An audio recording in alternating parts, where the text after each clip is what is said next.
बच्चों की टीसी में चरित्रहीन लिखने का मामला, डीईओ बोली दूसरी टीसी हुई जारी, अभिभावक बोले झूठ बोल रही है डीईओ। साथ ही भोपाल कन्या आश्रम की प्रभारी पर गंभीर आरोप, ग्रामीणों ने कलेक्टर से की निष्पक्ष जांच और कार्रवाई की मांग। खबरों के प्रायोजक है नीलकमल फर्नीचर, जहां शादी व घर की जरूरत का मिलेगा फर्नीचर का समस्त सामान, वो भी 20 से 25% डिस्काउंट व फाइनेंस सुविधा के साथ। नीलकमल फर्नीचर देता है अपने प्रोडक्ट पर क्वालिटी पर विशेष महत्व। पता जैन मंदिर के पास, बड़ा बाजार, रघुवीर टावर, पन्ना। जिले के शाहनगर विकास खंड के आदिवासी अंचल स्थित मैनहा स्कूल अंतर्गत भोपाल माध्यमिक शाला एवं कन्या आश्रम की प्रभारी सत्या सिंह पटेल के खिलाफ ग्रामीणों ने व उनके अभिभावकों और जनप्रतिनिधियों ने पन्ना कलेक्टर की जनसुनवाई में शिकायत दर्ज कराते हुए गंभीर आरोप लगाए हैं। शिकायत में छात्राओं की सुरक्षा, आश्रम संचालन, शैक्षणिक व्यवस्था और सरकारी संसाधनों के दुरुपयोग सहित कई बिंदुओं पर निष्पक्ष जांच की मांग की है। शिकायतकर्ताओं का आरोप है कि कुछ छात्राओं के स्थानांतरण यानी प्रमाण पत्र यानी टीसी में चरित्रहीन जैसी टिप्पणी दर्ज की गई है, जिससे उनके भविष्य पर प्रतिकूल प्रभाव पड़ा है। ग्रामीणों का कहना है कि इस मामले की पहले भी शिकायत की गई थी, लेकिन अब तक संबंधित दस्तावेजों में सुधार नहीं किया गया। कलेक्टर को दिए गए आवेदन में आरोप लगाया गया है कि आश्रम परिसर में प्रदीप श्रीवास्तव नामक एक व्यक्ति अनाधिकृत रूप से आता जाता है और कई बार रात में भी आश्रम में रुकता है। शिकायतकर्ताओं का कहना है कि इससे छात्राओं की सुरक्षा को लेकर गंभीर चिंता उत्पन्न हुई है।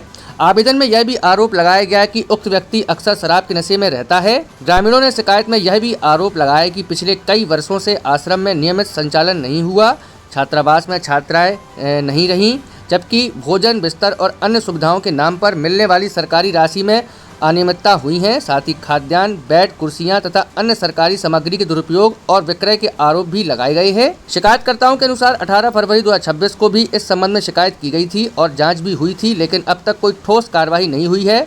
इसी कारण ग्रामीणों ने दोबारा कलेक्टर से हस्तक्षेप की मांग की है। वहाँ के सर ये है कि हम भोपाल के निवासी हैं, कल्लू यादव। वहाँ के मैडम राड बेची, खिड़की बेची, दरवाजा बेची, छात्रावास के पलंग बेची, कापी किताब सब बेची है। डब्बी में लोट हुई के कम से कम 2-4-6 डब्बी गया। क्या मामला है, क्यों आए हैं कलेक्ट्रेट? मामला तो इतना बड़ा है सर कि कह नहीं सकती, इसलिए कि जो ये सत्या सिंह है तो एक शराबी का छात्रावास व्यापार करने देती है, रहता है शराबी अपनों प्रदीप श्रीवास्तव। और वो क्या करती है कि स्कूल और छात्रावास दोनों बांटती है। चरित्रहीन वो है और हमारे बच्चों पर चरित्रहीन लगाया गया है। बताओ क्यों लगाया गया है? क्या बोला मैडम ने, क्या बोला कलेक्टर मैडम ने? कलेक्टर मैडम ने हमसे कुछ नहीं बोला, एक बोल हमने आवेदन दिया, दस्तखत करवाई, एक जन से आविष् कर दिए हैं। अब हम कहाँ जाए जब कलेक्टर मैडम ने हमको कुछ नहीं बोला? तो कोई तो होगा इसका। अब आप क्या करेंगे? अब क्या करेंगे सर? अब घर जाएंगे, क्या करेंगे? अब हमारी तो चीज़ें होगी नहीं सरकार की आएंगी, इसलिए कि जब कलेक्टर मैडम हमारी नहीं सुनती है तो कौन सुनेगा? क्या हो बच्चों के, क्या हुआ? माता पिता हो? बच्चों के माता पिता है, गाँववासी हैं हम लोग, हम गाँववासी हैं और माता पिता भी हैं। चरित्रहीन लिख दिया उसने? दूसरा दिया है ना सर्टिफिकेट? नहीं दिया, नहीं दिया है, नहीं दिया है, नहीं दिया है। चरित्रहीन हमारे बच्चों पर लिखा है। चरित्रहीन तुम खुद को अपने आदमी के, अपने बच्चों की सगी नहीं हो, दूसरा मर्द लाए भागती हो, तो हमारे बच्चों की क्या होगी? तुम बताओ ना। डीएम मैडम तो कह रही थी दे दिए हैं। नहीं दिए, नहीं दिए, नहीं दिए हैं भाई।